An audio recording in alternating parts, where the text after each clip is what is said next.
Tom Jones glanced at the clock on his dashboard again, sure at least 10 minutes had passed since he last checked. The clock showed only 2 minutes later. Every minute behind the wheel made him feel confined. He wanted to get home as quickly as possible to share his good news with his wife, Linda. His annual performance review had been today, a complete surprise as it was a full month early. Even now, the meeting played back in his mind. Receiving a summons to his regional vice president's office, Tom had entered to find his personnel folder on the desk before Dave, his boss.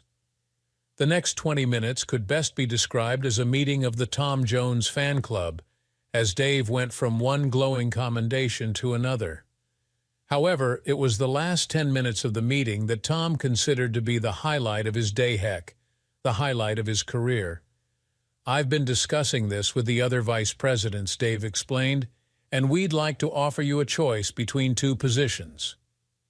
Tom could only sit there stunned as Dave continued. "Your first option would be to formally take my old position heading up the department," Dave informed him. This wasn't entirely unexpected, as Tom had been pretty much doing the job already. "Your other option," Dave continued, suddenly breaking into a grin, "would be to head up the team that will be launching our new Tokyo location." Tom was certain the look on his face was priceless, being equal parts shock and confusion. Dave, for his part, just chuckled and waited for his friend and subordinate to process what he just heard. After a few moments, he continued, "In a nutshell, you'd be promoted to a regional vice president position and would be responsible for our Japanese operations," Dave concluded, pushing a piece of paper across the desk for Tom to review. The benefits outlined were generous, to put it mildly. Taking a long moment to compose himself, Tom gently returned the page to the desktop and directed his attention to the air of such glad tidings. "I'd love to be able to give you an answer right now," he began, "but I can't do so until I have the chance to discuss this with Linda." "I understand," replied Dave. "Why don't you take the rest of the day off, and you can give me your answer in 2 weeks." At last, Tom's car pulled into his driveway, the clock on the dash reading 3:05. Practically bouncing in his seat as he waited for the garage door to finish opening, he was surprised to see the garage empty. Linda must have had a meeting somewhere, he realized, and decided to wait until she returned home to surprise her with his good news. After a few minutes' thought, Tom decided he could make the most of this opportunity and take care of those projects around the house he'd been promising to get done for these long months. A quick trip to the master bedroom saw him shortly changed into jeans and a ratty shirt, and he began his new chores with a vengeance. One by one, all those honeydew items were being crossed off. Finally, the only task left was to tackle his office. Oddly enough, she called it his when it needed cleaning, though they both made ample use of it. But this thought wasn't one he considered as he entered the room, a large garbage bag in his hand. He had decided that the Moundor mountain of clutter on the desk should be the first thing to go, so he reviewed each item before setting it aside for filing or circular filing it right then and there in the previously mentioned garbage bag. "Junk mail, junk mail, junk mail," he muttered as he scanned each item. Suddenly he stopped. The page in his hand was a credit card statement, one he was certain Linda had canceled months ago. He quickly checked the date and found that the statement was current. His eyes, however, continued down the page, where the lingerie stores and men's clothing stores didn't stand out nearly as much as the 5 lines from the Grand Hotel downtown. Tom's world suddenly shut down as his mind retreated to those happier times in the past. Tom was the oldest of 4 children born to Sam and Janice Jones. Raised in Madison, Wisconsin, he had been a bright student and had gone on to the University of Wisconsin on an academic scholarship, where he pursued a degree in information systems and technology. While not really shy, he also had no need to be terribly outgoing. He attended the occasional party, made friends, and dated from time to time. His studies, however, were his first priority until he met Linda Parker. He had found himself at an outdoor party, one of those last gasp bashes before the spring semester ended and everyone left for the summer. People, perhaps realizing that their time there was coming to an end, seemed to party harder, play rougher, and be louder and more outrageous. At parties like that one, anything could and sometimes did happen, and it was for that very reason that Tom didn't normally attend them.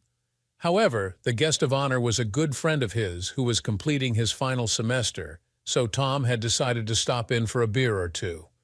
It only took a moment, really, for chance to bring the two of them together. Both had been waiting in line for a beer when someone had an accident and sent 2 full glasses of brew flying in their direction.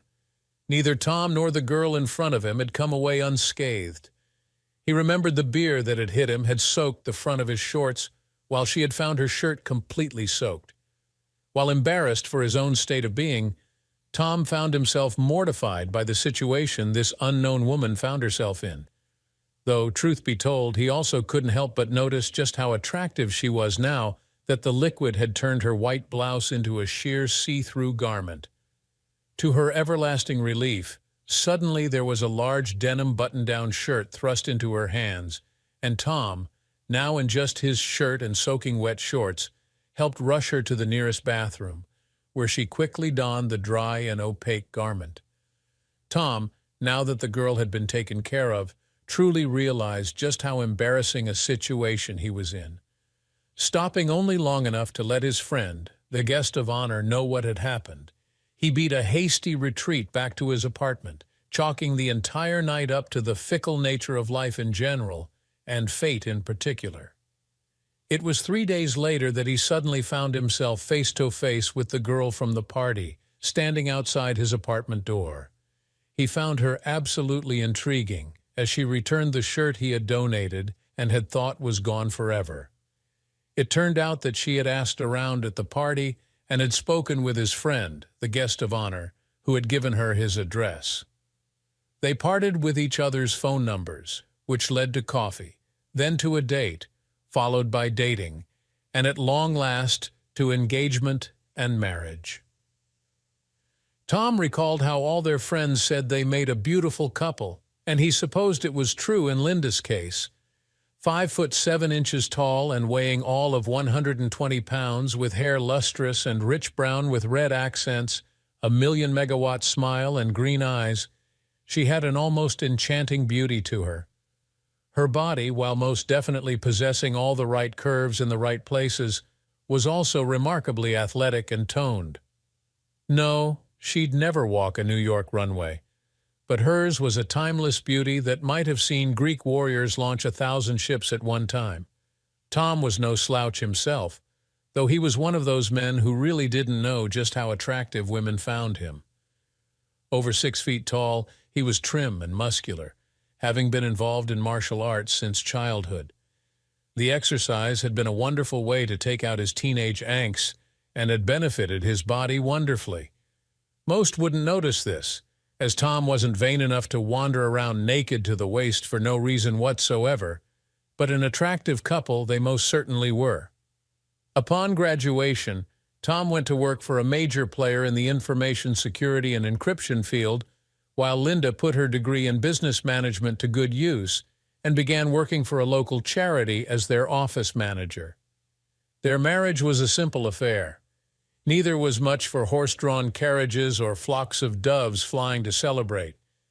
Instead, they focused on making a wonderful event for themselves and their guests. It was a testament to the two that virtually every single person invited attended, and the church was filled to overflowing for their nuptials. The reception was a heady affair with laughter, tears of joy, and happiness in ready abundance, Tom recalled. But it wasn't all happiness and joy, and Tom soon found himself recalling how, after 5 years of marriage, Linda approached him to discuss starting a family. By this time, Tom had been earning enough to pay all their bills for quite some time, and she had set all her income aside so that they could make a down payment on a house. This would be the perfect time for her to quit taking the pill and for them to start building a family. It was a major decision, and they discussed it for quite some time before he at last was comfortable that they weren't rushing into this blindly. A smile crept across Tom's face as he recalled the joy of their eager attempts to get pregnant, the nights and the more than occasional day of wild sexual abandon. But the smile evaporated as his memories continued. The days and nights trying to conceive grew into weeks and months, and eventually they both sought medical assistance to make sure everything was fine. It wasn't. To Linda's dismay, she learned that she was incapable of conceiving as her eggs weren't maturing in her body prior to her monthly cycle. The end result was that she could carry a child, though it wouldn't have her genetic material. Tom was her rock during this time, there for her to cling to steady and support her, to provide some stability in her now chaotic world. He did his utmost to not only tell her but show her just how he felt about her, and that he was truly blessed that she was a part of his life. Between his love and support, as well as the services of a therapist, Linda slowly reclaimed her life and her bearings. However, now that pregnancy was out of the picture, Linda had swung to the opposite end of the spectrum and no longer wished to have a house full of children.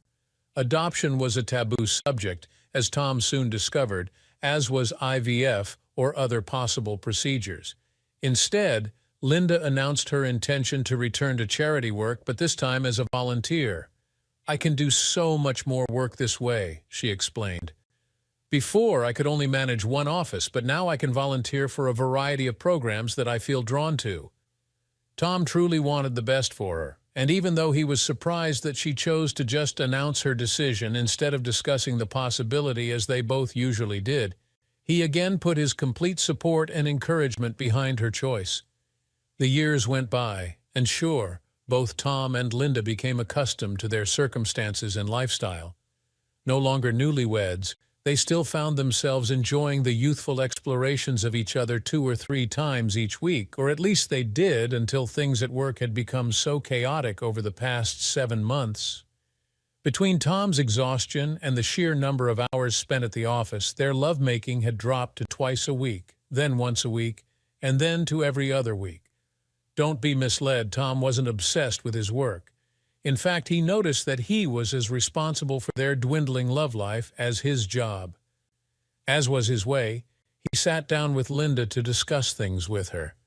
Linda, he remembered, hadn't said a negative word whatsoever, instead telling him that she understood the pressures he was under and that it was her time to be there for him. At the end of their discussion, he made his own private commitment to take more naps and to make sure that he'd be able to give his love the attention that she deserved. And for a few weeks, things seemed to improve. Lovemaking jumped to twice a week, then 3 times a week. True to his word, Tom tried to work smarter rather than harder and focused on resting throughout the day so that he could be there for his wife at night. But again, the downward spiral recommenced. 3 nights became 2, then 1, then again to every other week. When asked, Linda explained that she was doing this for him and that she was sure that once things were resolved at work, they'd more than make up for it all. They hadn't made love in almost a month, Tom now realized. He had become so focused on keeping things under control at work and on simply loving his wife at home that he hadn't even considered the last time they'd made love. Now it seemed he knew why she wasn't concerned. But Tom quickly realized he didn't actually know. He certainly had his suspicions, but he was not the type of man who would just allow a suspicion to be treated as a solid fact. Oddly enough, it was this realization that brought him back to the present. He'd have to talk with Linda, he knew. Perhaps there was a logical reason why these charges were appearing, and on a card which he had been led to believe she had closed. Perhaps he was mistaken, that it was another account he was thinking of, and that these purchases were something she did for her charity work. Still, there was that subtle little voice in the back of his mind questioning those possibilities. It was now after 7:00 and still Linda hadn't returned. More than 4 hours had passed since he returned home, and over 2 had elapsed since he discovered the mysterious credit card statement. Tom was now sitting in his den with 2 fingers of Jack Daniel's Single Barrel and a glass over ice, slowly sipping the burning amber liquid while he mentally ran through various ways to bring up the matter with his wife. Finally, at 8:15, the sound of the garage door opening made its way through the house. Sitting in the den, Tom watched as his wife hurried into the house, a nervous look on her face when she saw him in the den. Her nervous look was quickly replaced with a smile that seemed a bit out of place with her slightly disheveled appearance. There wasn't any one thing that glaringly stood out of place, but everything seemed just a little off. Her hair was slightly messy, but not a mess. Her clothes appeared well worn, though not rumpled, but taken as a whole, it was disquieting nonetheless. "You're home early, honey," Linda said, still standing in the kitchen, virtually as far as she possibly could get, yet still remain in his line of sight. "When did you get home?" Tom opened his mouth to answer, but for some reason the words did not come out as he had intended. "Oh, a little while ago. Where were you, honey?" "Oh, I got a call around 4:00, letting me know there was an emergency meeting at 6:00, came her reply. "So I quickly changed and headed out." Perhaps it was the bourbon which allowed him to keep his face neutral and friendly when the obvious lie hit him. Or perhaps it was a testament to the nature of the man that he could stick to his principles until he had proof one way or the other. Either way, Tom simply smiled and allowed her blatant lie to be treated as truth. Sure enough, Linda made her way out of the kitchen, avoiding the den entirely, and headed upstairs. As soon as he heard the shower running, his mind shifted gears, and he began heading down an entirely different path. Grabbing pen and paper, his list quickly took shape, and with it, a plan. The rest of the night was tense and relaxed at the same time. For Tom, it was tense in that he was now adamant that he not allow Linda to know that he had caught her lie, nor that she learned that her use of the allegedly canceled card was discovered as well. Linda, on the other hand, was blissfully ignorant of all this and continued with her nightly routine as if, as she believed, all was well. Pleading exhaustion, Tom headed up early to bed, and when Linda joined him later, he made sure his breathing was even and slow so that she would hopefully assume he was sleeping. His acting was good, and she nodded off shortly after crawling under the covers. The next day, Tom went into work early, caught up on the absolutely essential duties of his dual position, then told his secretary that he had a meeting out of the office and that he may not be back before the end of the day. Promising to have his cell phone with him and turned on, he left his office to start the truly important work for the day. First, he stopped in to see Bill Johnson, the head of security for the company. While avoiding any particular details regarding his situation, he managed to give a general explanation about what his problem was and asked for him to recommend a private investigator. Bill, however, did one better and called ahead to schedule a rush appointment. With a name and an address in his pocket, Tom at last left the building. Alex Stone was a perfectly ordinary man, Tom observed. None of his features were such as to stand out, and Tom could easily imagine that the man could virtually disappear in a small crowd. What wasn't ordinary, however, was the glowing review that Bill Johnson had given him, in which he'd praised this former police detective highly. "So why don't you describe the nature of your problem?" Alex began once the two men were seated. This time, Tom held nothing back, from his discovery of the credit card statement to the blatant lie he had been told when his wife found him home before her. It all came out. Alas, for Tom, so did the tears. He hadn't cried while this was all happening, but now that he was recounting it for someone else, it seemed he just couldn't stop. To his credit, Alex neither looked away nor looked embarrassed. Instead, he politely waited for the other man to regain his composure. At last the tale and the tears came to an end, and Alex continued. To make sure we're both in agreement, Alex's voice reassuringly said, "You wish for my firm to determine whether your wife is in fact carrying on an affair and to provide you with any and all information, however things turn out." "Exactly," came the reply. "At this point, all I have is a lie, some credit card charges that do not make sense, and a lot of questions. I need proof one way or the other so that I can properly decide what to do with my life." The next 10 minutes saw Tom writing a check for a rather hefty retainer, as well as signing several forms which would allow for recording devices to be placed within his house and in her car, as the title was in his name. After leaving, Tom made his way to an outdoor CAF GC, where under the green and white umbrella thrust through the outdoor table he sat at, he called his bank and his credit card companies, asking them to provide statement copies for the past 12 months and to have them shipped to his work address. That out of the way, he sat back and enjoyed the chai latte he had ordered when he sat down. All too soon, however, he found himself looking inward in a less than healthy fashion. Realizing that this couldn't be a good thing, he made his way back to work and spent the remainder of his day taking care of the rest of the work which hadn't been tackled earlier. The next week was uneventful, other than that Tom was doing his utmost to act as if things were absolutely unchanged in their world. Somehow, he managed to be as much the old Tom that he could remember being, including the gentle touches and occasional kisses that had been part of their interaction together. Linda, thankfully, seemed not to notice anything that may have been missed from his earlier behavior, and so the days went by. 1 week became 2, and things were unchanged. Linda and Tom still were not intimate, and Linda seemed not to notice that they were now well over a month since their last lovemaking. When Tom at last got the call from Alex Stone, he all but flew from his office, quickly making his way across town to meet with the investigator. The look on Alex's face, however, told Tom all he needed to know. "I'm sorry," was all that Alex said as he laid the folder in front of his client.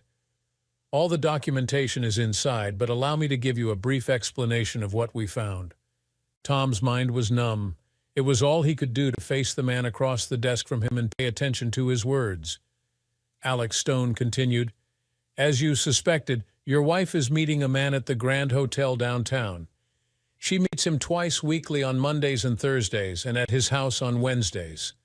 Photos and a DVD containing video footage we were able to obtain have been included in your package, as has a transcript of those sessions and calls recorded at your house and in the car. There is an additional copy for your attorney as well.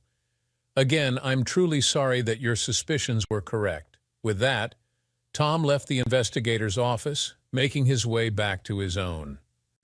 Once again sitting behind his desk, he picked up the phone and called his boss, Dave. "I need to pop in and see you," Tom said. "Got time?" It took 3 minutes to make his way to Dave's office, and another 10 seconds after Dave saw the look on his face to switch from pleased boss to concerned friend. Tom filled his friend in on his home situation, then completely surprised his boss. "I need the number for a great divorce attorney," Tom started, "and then I want to take that job in Tokyo," he concluded. "Tokyo?" Dave asked. "You're sure?"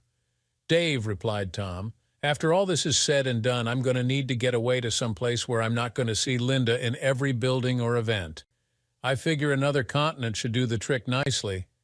Besides," he finished with a half-hearted chuckle, "now that I don't have a personal life to speak of, just think of how much work I'll be able to accomplish." The promotion was approved with a start date set for 2 weeks from that day. Dave also approved a 2-week vacation at the company's expense prior to that, so that Tom would have time to take care of any necessary business before heading to his new assignment. "Well, it looks like you don't get to call me boss anymore," Dave concluded as he walked Tom to the door.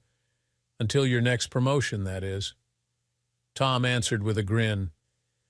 "I'll see you when I come back in 2 weeks to pack my things. Thanks again for that referral." Stopping at his office to collect the financial documents he had shipped to him at work, he quickly left for the day. At the appointed time, Tom entered the law offices of Hartman, Pierce, and Douglas. He gave the receptionist his name and sat down to wait for his meeting with the attorney Dave had called. Moments later, he was ushered into an office where he met his attorney, Karen Pierce.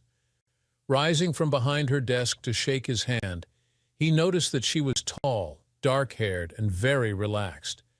In fact, her demeanor began to rub off on him, which helped as he began explaining his situation to her, from his first discovery to his hiring of the private investigator and the results of their surveillance. Far from being aloof and businesslike, she paid careful attention and asked questions along the way. Before Tom knew it, he was explaining all about the drop-off in his sex life, the realization that he was to blame, and his steps to correct it, as well as about the return of the lovemaking problems weeks later. At last he was done. He was a completely spent and exhausted man just from confronting his demons. Karen reviewed her notes, then faced her client. "So what are your goals?" she asked. "In this state, you have the option to file for irreconcilable differences, which will basically be a procedural matter. As long as both parties sign the divorce decree, then it'll move through the court system and be approved anywhere from 90 to 120 days from the time it's filed. However, if you're to divorce for cause, such as for adultery, then you're looking at an actual court case which will raise your costs significantly. Either way, since this is a no-fault state, the courts won't consider the reason for divorce when dividing the marital assets unless specified otherwise in the decree. Things will be divided evenly between the two of you. This means that anything you didn't bring with you into the marriage, such as heirlooms, will be subject to division. Shall be entitled to half of all the financial assets, including your pension and retirement package, no matter how you file." "Wait a minute," countered Tom. "When we married, we both worked. She chose to go into volunteer work after we discovered we couldn't have children. It's not like she couldn't have gone back to work or anything. I don't think it's very fair that she might be able to take half of what ill accrue in the future. There are options we can pursue for alternative compensation, but it'll have to be something she agrees to in the end," Karen replied. Discovering a dark, hard side to himself that he never previously suspected he possessed, Tom answered her, "Well, I think she'll be willing to trade that for the reason for our divorce being kept out of the public eye. Those charities she volunteers with are quite selective after all. Otherwise, I could always just quit my job and have no pension whatsoever for her to collect on." The two discussed more particulars of the divorce, and then he wrote another sizable check for her retainer and left. Time passed slowly over the next week.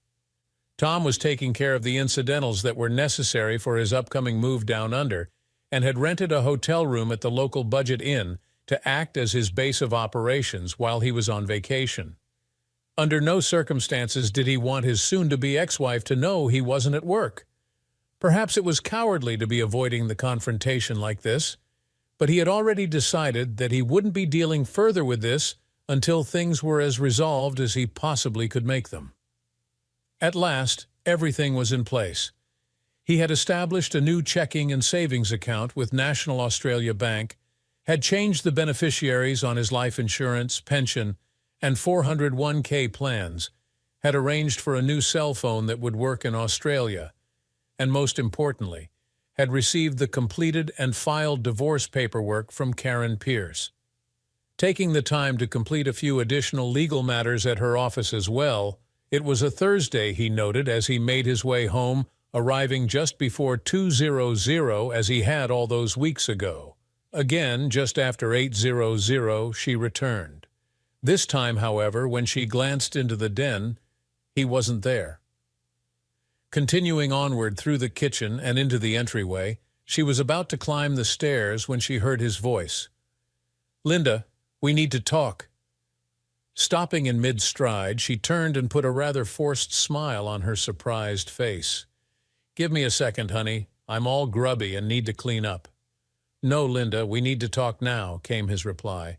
"It'll just be a few minutes, really," she continued, trying to head up the stairs as he continued to stare at her.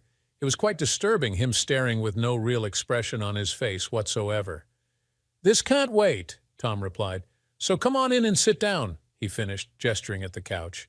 "Stop being ridiculous," Linda suddenly snapped, the look on her face a curious blend of desperation and outrage. "Whatever you have to talk about will still be there when I get back." With that, she quickly made her way up the stairs, slamming the bedroom door behind her.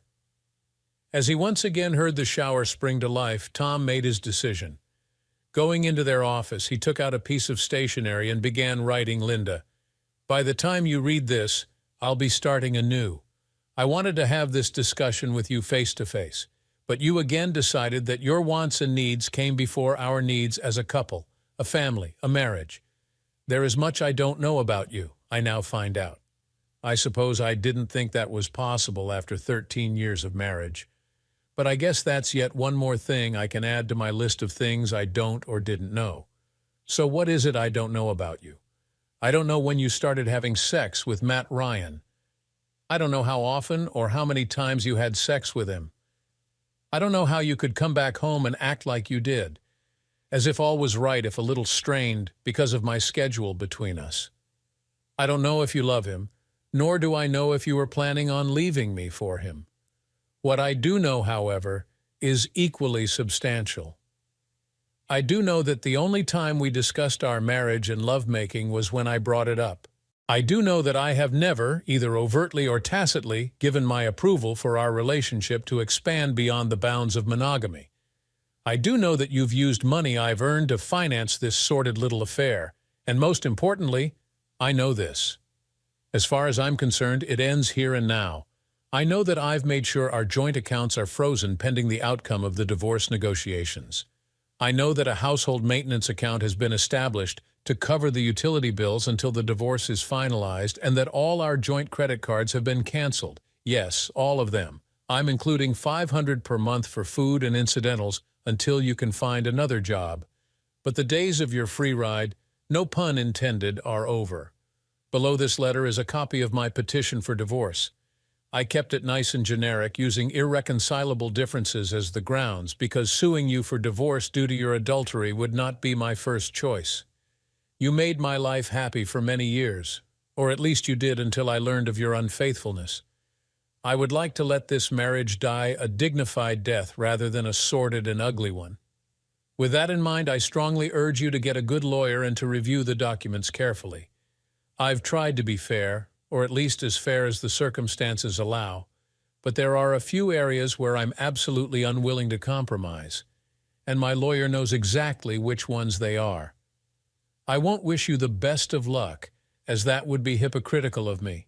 Instead, allow me to wish you this, that you find whatever it is you're truly looking for in life, and that you have the good sense when you do to be content with it. Your soon-to-be ex-husband, Tom. The shower was still running, he noted. Either he was remarkably fast in putting his thoughts to paper, or else Linda was trying to use her shower to prepare. Either way, it wasn't necessary. Gathering up her copy of the petition for divorce, he placed it, the letter, and his wedding ring on the living room chair he had been sitting in, went into the garage, climbed into his car, and left for the Budget Inn. It was rapidly approaching 9:00 when his cell phone rang, breaking him out of the ongoing replay of his failed marriage that was winding through his mind again and again. Glancing at the caller ID, he saw that it was Linda and let the call go to voicemail. 10 seconds later, however, the phone started ringing again. Waiting until it once again went to voicemail, he quickly turned off the ringer, then turned on the television, which he only marginally watched. For the next 3 days, Tom kept to himself, either at the hotel or else on his several brief shopping trips. Suits were cleaned and pressed, accessories and incidentals bought and packed away. Working quietly behind the scenes with Dave, he had arranged for the company to find and lease an apartment in Tokyo for him, and for a crew to come in and assemble the furniture he had purchased and had shipped to that location. Dave, to his credit, had done everything possible to keep the news of Tom's promotion and upcoming departure a closely guarded secret. Only Dave and Emma, Tom's secretary, knew of his big move, and Emma was positively furious when she'd seen what this had done to her boss. But Tom still had that last week of work left to go. So bright and early Monday morning, he made his way back to work, strolled past the security desk, through the electronic doors, and down the hallways to his office. Emma was both glad to see him and sad as well. Her boss, the one everybody loved to work with, was leaving, and it was hard on her. Dave, too, was sad to see his friend going, though he was holding up far better than Emma was. The two met a few hours into Tom's first day back and then took the meeting off-site to continue over lunch. After bringing Dave up to speed on how things worked out, Tom offered his own opinion. "That lawyer you recommended is incredible," he said, guiding a forkful of steak to his mouth. "Really?" replied Dave, a guarded look on his face. "Why do you say that?" "Well, she truly seems to get it," said Tom. "From the very beginning, I felt that I'm not just a nameless or faceless client, that she's listening to my wants and needs and is taking them into account. Thanks for recommending her." To his surprise, Dave started to chuckle, then to laugh. You had me worried for a minute there, Dave told him. That's not just a great attorney you've got there. That's my daughter. At that moment, a stray feather could have knocked Tom flat on his bum. Dave had a daughter who was an attorney? Seeing the look of consternation on his friend's face, Dave took pity and explained further. Molly and I had Karen shortly after we were married, he said. By the time she entered law school, she was engaged. Her mother and I didn't really approve of the whole thing, but realized that it was her life to live, not ours.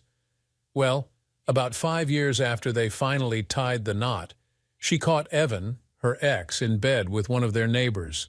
She was devastated, and once it was all over, she decided to specialize in representing the victims of adultery and divorce cases. Well, she's a phenomenal lady, that's for sure, said Tom, quickly gulping down some water to help get back to normal. The shock of this discovery was beginning to pass now, and he was paying more attention to his friend across the table. She thinks you're a pretty remarkable guy yourself, Dave shot right back. She can't tell me any of the particulars, mind you, but has gone so far as to say that you've been far more fair-minded and generous than most she's seen come through her doors. I think you've got a new fan, he concluded. The lunch wound down, and the two made their way back to the office. However, as they were walking through the front doors, Tom suddenly found himself face to face with a very agitated Linda. "You walk out," she yelled. "You won't answer my calls, and you've closed the accounts and the credit cards. How am I supposed to live?" "Linda, now is neither the time nor the place for our discussion," he began. Seeing her start to react, he held up his hand. "I will see you tonight at 7:00 at your house. We can talk then." "We will talk now," exploded Linda. "No, we won't," he answered. "If you persist in making a scene, I will have security remove you from here and, if necessary, have the police summoned to escort you from the premises. I will see you at 7, he finished, turning to make his way through the security doors and back to his office. As shocked as she was, Tom went back to Dave's office and let him know he was leaving for the day. Dave, having seen how things with Linda had begun, had already called Karen Pierce and arranged for Tom to meet her as quickly as he could get there. "We need a plan," said Karen as soon as he had seated himself in her office. "With what I've been told about her behavior at your office, we need to make sure that everything has been done and done properly." "What do you mean?" asked Tom. "You had intended to serve the divorce papers personally," she began, "but there is absolutely no proof that she received it, on top of which there is no way to know just how she's going to behave when you meet later tonight. So, what do you suggest? Let's arrange for her to be properly served by a sheriff's deputy tonight, say around 8:00, Karen replied. "If I hurry, I can arrange for the papers to be served by then." "I only have to make it through the week," Tom observed, "and then am heading for Japan. Then I strongly urge you to make sure you take any and all necessary precautions to make sure you're not caught unprepared," came her answer. The next few hours found the two of them drawing up yet more documents, with Tom signing a limited power of attorney notice which would permit her to act on his behalf in the matter of the divorce. Tom also made 2 tapes, the first being a videotape deposition where he went through everything that had led to this point, from finding the unexpected bank statement to hiring a private investigator, and lastly, to engaging an attorney and seeking divorce. The second tape, however, was much shorter. Once they had wrapped up any loose ends that either of them could think of, Tom suggested that the two go for an early dinner. To his surprise and delight, she quickly agreed, and they headed for a local bistro known for its tasty meals and generous portions. As they ate, they also discussed possible problems and how to deal with them, and by the time Tom left to meet at his former home, he felt much more confident about his position. Tom realized that things were going to be every bit as difficult as he had feared from the moment he rang the doorbell at 7. His first attempt to ring the bell left him still standing on the front stoop, and a second attempt had no better luck. After a third unsuccessful try, he had turned to walk back to his car, only to have the front door finally open when he was midway down the sidewalk. "You could have just come in, you know," Linda's voice carried down the walk. "It's your house, too, after all." "Not anymore." he replied every bit as loudly, letting his words carry forth where perhaps the neighbors could hear. "Assuming the petition goes through as I submitted it, the house is yours." As he once again reached the stoop, Linda stepped back from the open doorway and gestured for him to come inside. Turning away from the still open door and walking toward the living room, closing the door behind him, Tom followed shortly thereafter, noticing as he did so that the large manila envelope containing the divorce papers was still sitting on the chair he had left it upon. With that in mind, he quickly chose the other armchair, as he had no intention whatsoever of sharing the couch with her. "You wanted to talk, Linda," he said as the silence between the two deepened. "So I suggest you start talking." Evidently, that was all the incentive she needed as she launched her verbal attack. "You need to stop this nonsense immediately," she snapped at him. "This is not how a marriage is." "Was this what you wanted me to talk to you for?" he quickly countered. "Was our meeting to simply be a vehicle for you to make absurd demands and state the obvious?" Linda was stunned. This was not how she had anticipated their conversation would go.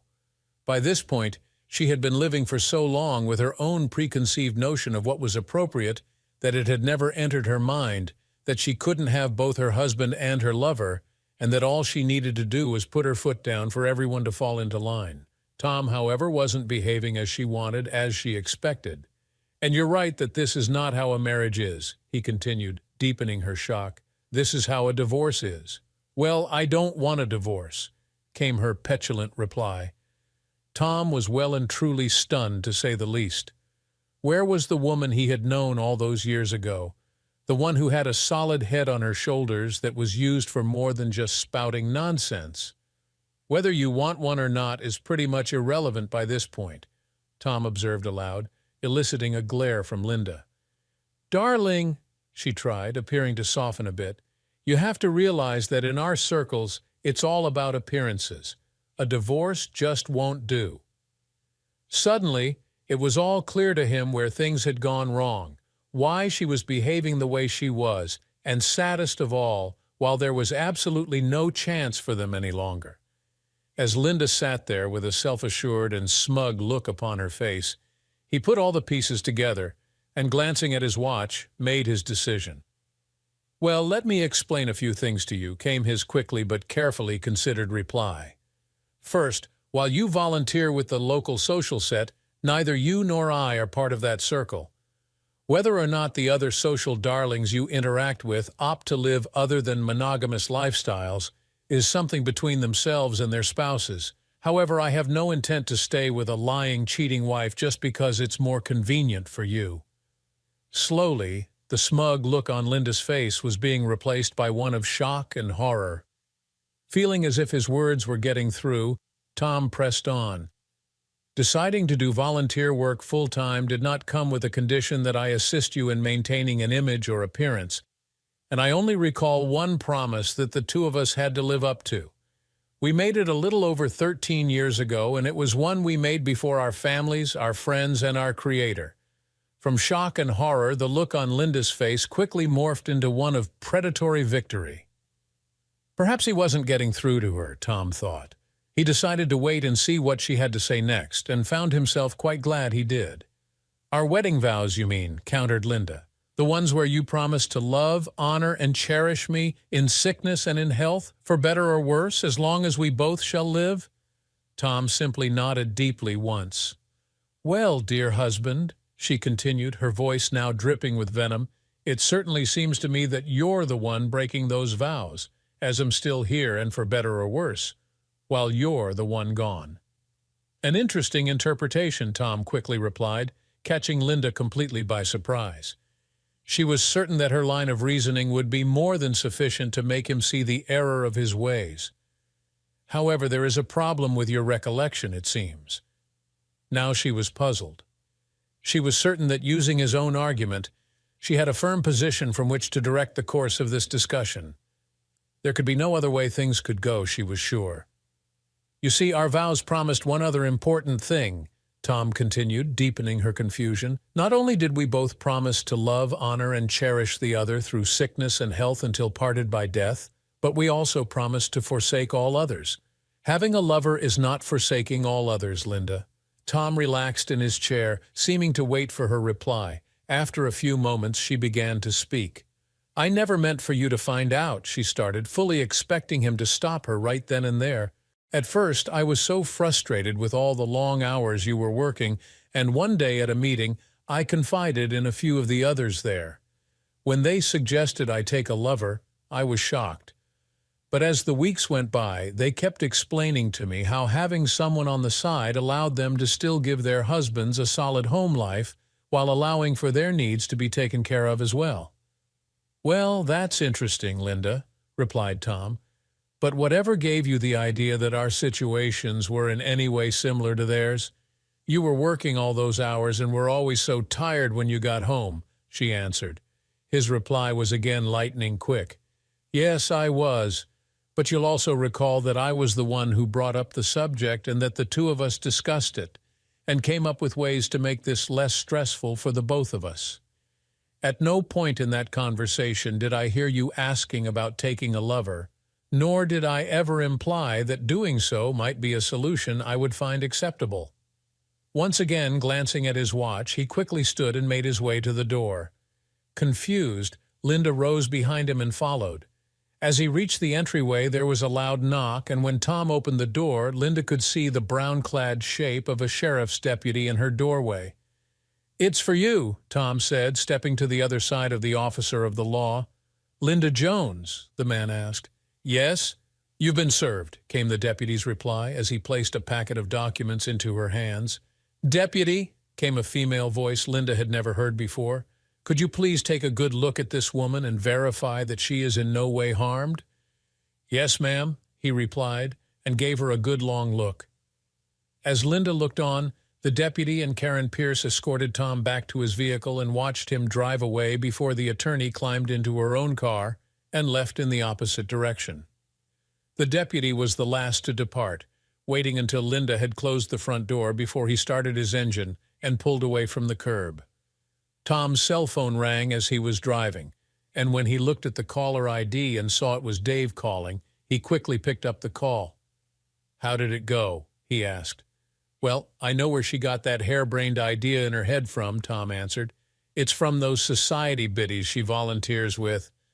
Our marriage is well and truly dead, and now we only need the last rites of a divorce decree to complete the job." "Well, I've got another surprise for you if you want to take advantage of it," Dave tentatively offered. "Care to head down under a couple of days early?" "I'd love to," came the reply. "Then stop in here tomorrow morning and pick up the revised itinerary and tickets. Your apartment is ready for you, and the building manager will be alerted to your early arrival," Dave was now gleefully informing his friend. For his part, Tom slept like a baby during the flight across the Pacific Ocean. Linda was slow to react even after their meeting, and it was more than 2 weeks later that she finally contacted an attorney.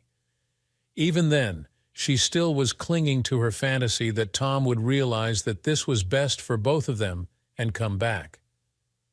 When her attorney found out who was representing Tom, the discussion he had with her did not leave Linda feeling very hopeful, yet she stuck to her guns. There would be no divorce. She would refuse to sign any papers. 2 weeks after hiring her attorney, and almost 5 weeks after Tom had left the country, Linda found herself seated with her attorney in a conference room at Karen Pierce's offices. A few minutes after they had been seated, Karen entered, and Linda quickly recognized her as the tall, elegant woman from the night she was served by the deputy. "Where's my husband?" snapped Linda. "Your husband is not here," came the measured reply. Linda still did not know that Tom had left the country, and Karen was under strict orders that she should not be told unless it came out in court. "I have been, however, empowered to act on his behalf in these matters and have been given very specific instructions as to how I am to proceed in his divorce from you, Mrs. Jones." Linda wasn't buying it. Her own preconceived notions wouldn't let her entertain the idea that he had written her off for good. "I don't believe you." "I want to hear it from him," came her petulant reply. "Very well," Tom's attorney agreed with surprising equanimity as she lifted a remote control and pointed it at the television on the wall behind her. Shortly, Tom's face appeared on the screen and he began to speak, seemingly directly to Linda. "Good day, everyone. Today is July 1st, 2024, and I am Tom Jones. It is 4:47 in the afternoon, and as my job will have me out of the area for the immediate future, and because I have absolutely no desire whatsoever to see my soon-to-be ex-wife, I am making this tape to provide concrete and, I hope, incontestable instructions for my attorney of record, Karen Pierce, to follow with regard to my divorce from Linda Jones, NG-CAE Parker. It is my full intention to pursue a divorce based upon the grounds of irreconcilable differences, as I cannot manage to reconcile myself to my wife's decision to take a lover or lovers.